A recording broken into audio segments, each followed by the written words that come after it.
بلال بھائی میں ادھر روات سے ہوں، پنڈی کے قریب. میرا ایک سوال تھا جی علی بھائی سے. وہ سوال یہ ہے کہ مسند احمد کی 11395 نمبر حدیث کے حوالے سے پوچھنا تھا، جی جی جس میں الفاظ ہیں انی تارکم فیکم خلیفتین، کہ میں جی تمہارے اپنے بعد تم میں 2 خلیفے چھوڑ کے جا رہا ہوں. خلیفتین کے الفاظ موجود ہیں عربی متن پڑھیں گے تو حدیث میں. حدیث نمبر کیا ہے؟ ہاں جی، حدیث نمبر کیا بتایا؟ 11395. 11395. 11395 مسند جی جی احمد کی. اب ٹھیک ہے. علی بھائی کا جو موقف ہے کہ نبی علیہ السلام نے خلیفہ قرآن چھوڑا ہے، تو پھر یہاں پر یعنی کہ اس حدیث میں واضح الفاظ موجود ہیں کہ میں تمہارے میں 2 خلیفے چھوڑ کے جا رہا ہوں، ایک اللہ کی کتاب اور دوسرے میرے اہل بیت فی اطرتی اہل بیت کے الفاظ موجود ہیں. اب آپ کو پتہ ہی ہوگا کہ خلیفتین عربی میں 2 خلیفہ کو کہتے ہیں. جی جی تو علی بھائی کا یہ موقف اس حدیث کے مطابق جو ہے وہ یعنی کہ غلط موقف ہے نا، اس حدیث کے اوپر پورا نہیں اترتا. جی ٹھیک ہے، میں آپ کا سوال نوٹ کر لیا. نور بھائی روات سے ہی ہیں نا آپ؟ جی جی، روات سے. اچھا ٹھیک ہے، تو میں نے آپ کا سوال نوٹ کر لیا. جیلم اکیڈمی آئے ہوئے ہیں آپ کے نہیں آئے؟ نہیں، جیلم اکیڈمی میرا آنا نہیں ہوا ابھی، چکر لگائیں نا آپ. انشاءاللہ. 1-1.5 گھنٹے کا سفر ہے ٹوٹل. جی جی جی چلے، میں ہاں نے آپ جی، کا بس سوال نوٹ کر لیا. انشاءاللہ. جی جی میں نے آپ کا سوال نوٹ جی کر لیا. آپ کا سوال نمبر جو ہے نا، میں نمبر بھی بتا دیتا ہوں. کوشچن نمبر 13 ہے آپ کا. میں سوال نمبر اور نام لے کے نا، اور شہر کا نام، تو علی بھائی سے سوال کرتے ہیں ہم جی جی تھرسڈے والے دن اور فرائیڈے والے دن، دونوں دن جو ہے نا سوال جس دن ٹائم ملتا ہے ہاں نا جی، تو. وہ شاید علی بھائی کی بھی شاید انسان ہے، نظر سے نکل جاتا ہے، کیونکہ ترجمے میں مولوی نے ڈنڈی ماری ہوئی ہے. وہاں پہ لکھا ہوا ہے 2 چیزیں چھوڑ کے گئے، لیکن عربی میں آپ متن پڑھیں گے وہاں پہ لکھا ہوا ہے خلیفتین کے الفاظ موجود ہیں. خلیفتین کہتے ہیں 2 خلیفہ کو، اور ساتھ موجود ہے کہ میں وہ 2 خلیفہ کون سے ہیں وہ رسول اللہ نے بتایا ہے، فی اطرتی اہل بیت اور کتاب اللہ، دونوں کا ذکر موجود ہے 11395 میں مسند احمد. صحیح، چلے ٹھیک ہے. میں نے آپ کا سوال نوٹ کیا، حدیث نمبر لکھ کے علی بھائی سے جواب لے لیں گے. جی ٹھیک ہے جی بھائی. نیکسٹ کوسچن ہے، کوسچن نمبر 13 ہے. نور بھائی کا روات سے. وہ پوچھ رہے ہیں مسند امام احمد میں حدیث ہے 11395. اس حدیث میں 2 خلیفہ چھوڑ کر جا رہا ہوں نبی صلی اللہ علیہ وسلم نے فرمایا ہے، اور آپ کے موقف کے مطابق وصی رسول صرف قرآن ہے، تو اس میں تضاد کیوں ہے؟ یہ کوئی تضاد نہیں ہے. پہلی تو بات ہے یہ جو آپ روایت پیش کر رہے ہیں نا، اور آپ کہہ رہے تھے کہ ہو سکتا ہے علی بھائی کو پتہ نہ ہو. جناب علی بھائی کو آج سے 10 سال پہلے کی یہ روایت پتہ ہے. یہ روایت انتہائی کمزور ہے مسند احمد کی. اس میں شریک القاضی مدلس ہیں اور ان سے روایت کر رہے ہیں. ہے سکہ راوی ہیں، اگرچہ ان کے اوپر شیعت کا الزام ہے، لیکن ہم اس الزام کو نہیں مانتے. محدثین جب کسی راوی کو شیعہ کہتے ہیں تو اس سے مراد روافظ نہیں ہوتے، بلکہ اس سے مراد وہ ہیں جو حضرت علی کی فضیلت کے قائل ہیں. وہ سکہ اور صدوق راوی ہیں، لیکن وہ تدلیس کرتے ہیں. اور مسلم کے مقدمے میں ہے کہ مدلس کی آنے والی روایت سما کی تصریح کے بغیر قبول نہیں ہوگی. ان کی جتنی روایتیں مسند احمد میں 2-3 جگہ پہ آئی ہے، وہ سب کے سب شریک القاضی جو ہیں وہ عن سے روایت کر رہے ہیں اور سما کی تصریح نہیں ہے، لہذا وہ روایت ہوگی کمزور. اب اس کو لاجیکلی بھی میں ثابت کرتا ہوں. قرآن تو میرے پاس یہ موجود ہے، ٹھیک ہے، دنیا میں ہر گھر میں قرآن موجود ہے الحمدللہ. آپ مجھے بتائیں جو آل البیت نبی علیہ السلام نے فرمائے تھے کہ اپنے بعد خلیفتین چھوڑ کے جا رہا ہوں، بقول آپ کے کہ اس میں چھوڑنے سے مراد ان سے تمسک کرنا ہے، تو حضرت علی تو دنیا میں اس وقت موجود نہیں ہے، نہ امام حسن ہے نہ امام حسین ہے. ہاں، ان کا نام لے کر درباروں پر بیٹھ کے سوٹے لگانے والے لوگ تو موجود ہیں، ان کے نام پہ عزتیں اویل کرنے والے موجود ہیں، جنہیں نماز بھی پڑھنی نہیں آتی، جنہیں قرآن کی توحید کا بھی تعارف نہیں ہے. اگر ان کے اس وقت آپ نے ٹرو جانشین دیکھنے ہیں تو وہ ہیں جو قرآن کی توحید کے اوپر ہے. امام علی علیہ السلام تو اپنے بیٹے کو نہج البلاغہ میں وصیت کر رہے ہیں کہ اے حسن، اللہ کی ہستی وہ ہستی ہے جس نے اپنے دربار میں کوئی دربان بھی مقرر نہیں کیا، لہٰذا جب بھی تمہیں مانگنا ہے تو اللہ سے مانگنا ہے. لیکن علی کے ماننے والے مرے ہوئے لوگوں سے مانگ رہے ہوں تو وہ دیکھیں کہ وہ کس مذہب کے اوپر ہے. علی نے تو اللہ سے مانگنے کا حکم دیا تھا. تو جب تک توحید کلیئر نہیں ہوگی آگے معاملات چل ہی نہیں سکتے. قادیانیوں سے ختم نبوت پہ بات ہوگی، قادیانی کہیں جی ختم نبوت کو چھوڑو، ہم سے رفع الدین پہ بات کرو، کیونکہ قادیانی بھی تو حنفی ہے نا، وہ رفع الدین نہیں کرتے. ہم کہیں گے ہمارے پاس دلائل موجود ہے لیکن ہم نے وہاں پہ آنا نہیں ہے. پہلی بات ختم نبوت ہے.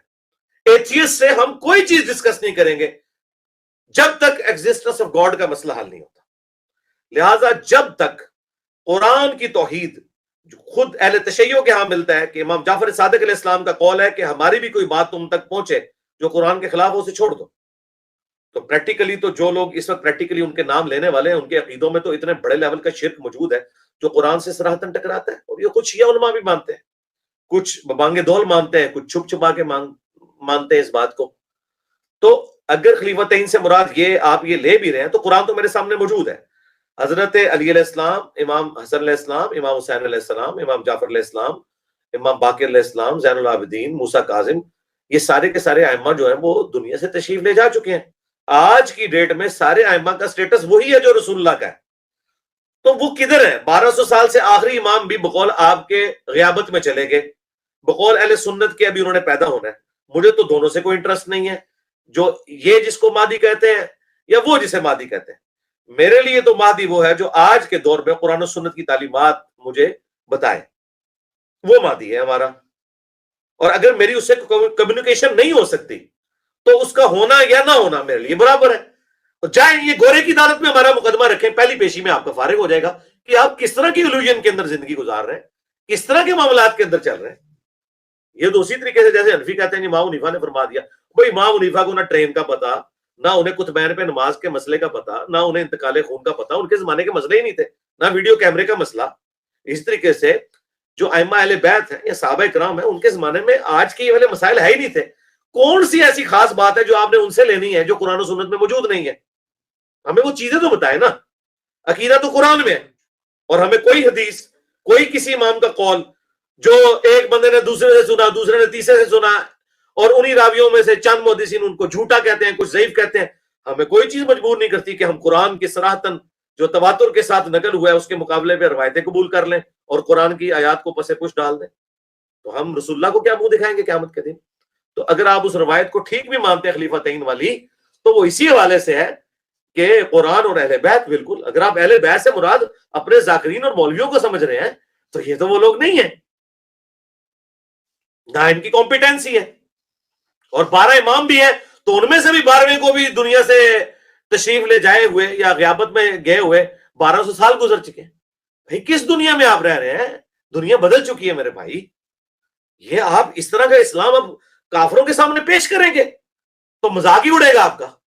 اس لیے دیکھیں پریکٹیکلی ایران میں بھی جو ہے انہوں نے باقاعدہ علماء کی کمیٹی بنائی ہوئی ہے، اور وہ ایسا نہیں ہے کہ کمیٹی جو ہے وہ امام مہدی کو کوئی رابطہ کر کے تو ان سے مسئلے پوچھتی ہے.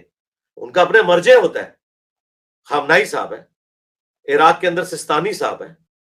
تو پریکٹیکلی جو کام ائمہ اہل بیت اپنے زمانے میں کرتے تھے کہ لوگوں کو جدید فقہی احکام و مسائل پہ گائیڈ کرتے تھے، وہ اس دور میں امام مہدی نہیں کر رہے، چونکہ وہ تو قیامت میں وہ کر رہے ہیں سستانی صاحب، وہ کر رہے ہیں خامنائی صاحب، وہ دیوبندیوں میں کر رہے ہیں تقی عثمانی صاحب، بریلویوں میں کر رہے ہیں مفتی منیب الرحمان صاحب، اور صرف مسلمان کہلوانے والوں میں اور اسلام پہ فخر کرنے والوں میں انجینئر صاحب کر رہے ہیں.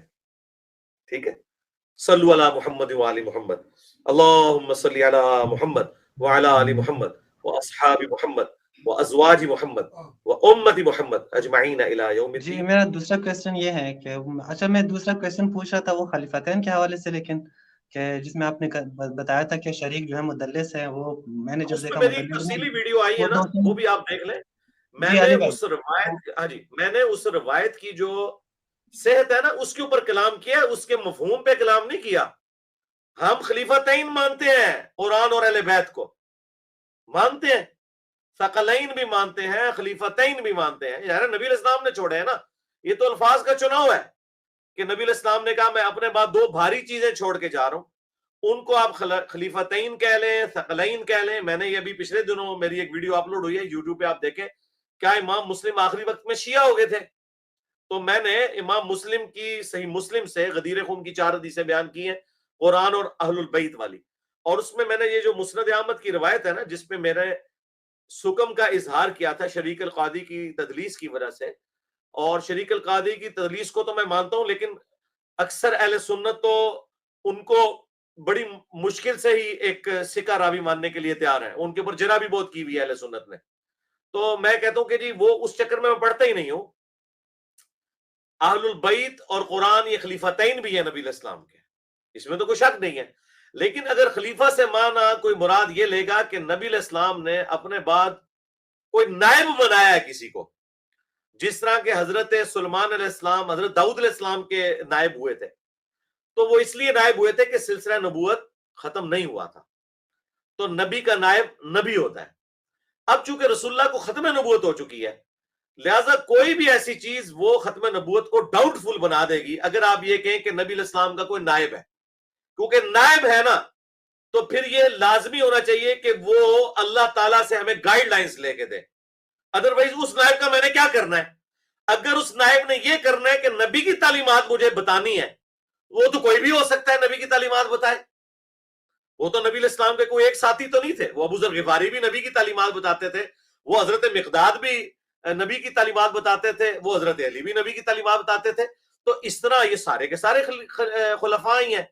لیکن اگر کوئی کہتا ہے کوئی یعنی ڈیوائن اس طرح کا کوئی عقیدہ ہے تو یہ ختم نبوت کی جڑ کاٹنے والا ہے، کیونکہ نبی علیہ السلام کے بعد ختم نبوت ہو چکی ہے. اگر کوئی آپ کا وصی یا خلیفہ ہے تو لاجیکلی انٹرنیشنل عدالت میں ہمارا مقدمہ لے جائیں کہ انجینئر محمد علی مرزا کی ڈیمانڈ ہے کہ وہ خلیفہ کدھر ہے، میں اس سے ملنا چاہتا ہوں. اور اگر مجھے بتایا جائے کہ وہ تو نبی کے 30 سال کے بعد خود بھی فوت ہو گیا تھا اور اس کی اولاد میں بھی جو 12 خلیفہ ہوئے تھے ان میں سے بھی آخری کو قیامت میں گئے 1200 سال ہو گئے ہیں، تو میں کہوں گا کہ 1200 سال سے امت جس خلیفہ سے محروم ہے کہ اس سے استفادہ ہی نہیں کر سکتی تو خلیفہ کس کام کا ہے؟ تو وہ مسئلہ یہ ہے کہ یہ عقیدہ بالکل باطل کھڑا گیا ہے، چاہے وہ اہل سنت کے ہاں تقلید کی شکل میں ہو یا اہل تشیع کے ہاں عقیدہ امامت کی شکل میں ہو. نہ تو ہم ابو بکر صدیق کو خلیفۃ الرسول مانتے ہیں اس حوالے سے کہ وہ نبی علیہ السلام نے کوئی ان کو اپنے بعد نامزد کیا تھا، بالکل میں نے تو بخاری مسلم سے ثابت کیا. عائشہ کہہ رہی ہے کہ نبی علیہ السلام نے اپنا وصی کسی کو نہیں بنایا، قرآن آپ کا وصی ہے. کیوں قرآن؟ آج آپ مجھ سے پوچھیں، میں کہوں گا یہ لے رسول اللہ کا وصی. آج سے 10,000 سال بعد بھی کوئی انسان آئے نا اور وہ پوچھے رسول اللہ کا وصی کدھر، لو قرآن یہ سامنے موجود ہے. لیکن اگر شخصیات کو آپ وصی اور خلیفہ مانیں گے تو وہ تو دنیا سے چلے گئے. جب وہ دنیا سے چلے گئے تو آج کی ڈیٹ میں ایک شخص 1400 سال پہلے فوت ہوا ہے اور ایک شخص 1450 سال پہلے فوت ہوا ہے، دونوں کا سٹیٹس تو ایک ہی ہے. مجھے اس سے کیا غرض؟ میرے لیے تو بکر بھی فوت ہو گئے، میرے لیے تو علی بھی فوت ہو گئے، میرے تو نبی بھی فوت ہو چکے، تو مجھے تو کسی سے کوئی غرض نہیں ہے کیونکہ میرے سامنے نہیں نا موجود. ہاں تعلیمات ٹیچنگز وہ موجود ہے اور وہ ہے قرآن. ٹھیک ہو گیا؟ یہ ہمارا عقیدہ ہے. جی جی جی اسپیکر آن کریں مائک. جی میں بتا رہا تھا کہ یہ سوال کی اجازت مجھے نہیں ہے، لیکن اچھا کو آپ نے بیان کیا. میرا دوسرا سوال ہے، اینڈ پہ آپ نے اس سے رد دوسرا نہیں تیسرا ہو گیا، اب 2 ہو چکے ہیں. تیسرا کر لیں چلیں. اچھا جو تیسرا نہیں کرنا تھا 2 ہی کر رہے ہیں. آپ پاکستان آئے تو انشاءاللہ بیٹھ کے بات کریں گے انشاءاللہ. چلیں ٹھیک ہے انشاءاللہ. سلامت. میری وصیت آپ کے لیے صرف یہی ہے، قرآن کے اوپر کوئی عقیدہ جس کی جڑ قرآن میں موجود نہیں ہے، ان ایمبیگوس ضرب تقسیم لگا کے نہیں. ضرب تقسیم سنی شیعہ دونوں لگا رہے ہیں تو میں تو پڑھا لکھا بندہ ہوں، مجھے تو واضح نظر آ رہا ہے کہ فراڈ کر رہے ہیں امت کے ساتھ. بالکل قرآن اپنے عقیدے میں بالکل واضح ہے، ما قان محمد ابا احد من رجالکم ولکن رسول اللہ وخاتم النبیین. ختم نبوت اتنا بڑا منصب ہے، اس کے بعد کوئی تقاضا ہی نہیں ہے کہ رسول اللہ اپنا خلیفہ کسی کو چھوڑ کے جائیں، اس حوالے سے کہ جو ان کی سیٹ سنبھالے. کیونکہ وہ جو سیٹ سنبھالے گا نا ایٹ لیسٹ وہ پیغمبر کے لیول کا بندہ ہمیں چاہیے. اور وہ تو حضور نے فرما دیا علی تیرے ساتھ تیری میرے ساتھ وہی نسبت ہے جو ہارون کی موسیٰ کے ساتھ، مگر میرے بعد کوئی نبی نہیں ہے. جب نبی نہیں ہے تو یہ معاملہ ختم ہو چکا، ختم نبوت. اور مولا علی کا جو رسول اللہ کی میت پہ خطبہ ہے ناج البلاغہ میں کہ رسول اللہ آپ کی موت باقی انبیاء والی موت کسی نہیں ہے، آپ کی موت نے آسمان کا زمین سے رشتہ ختم کر دیا.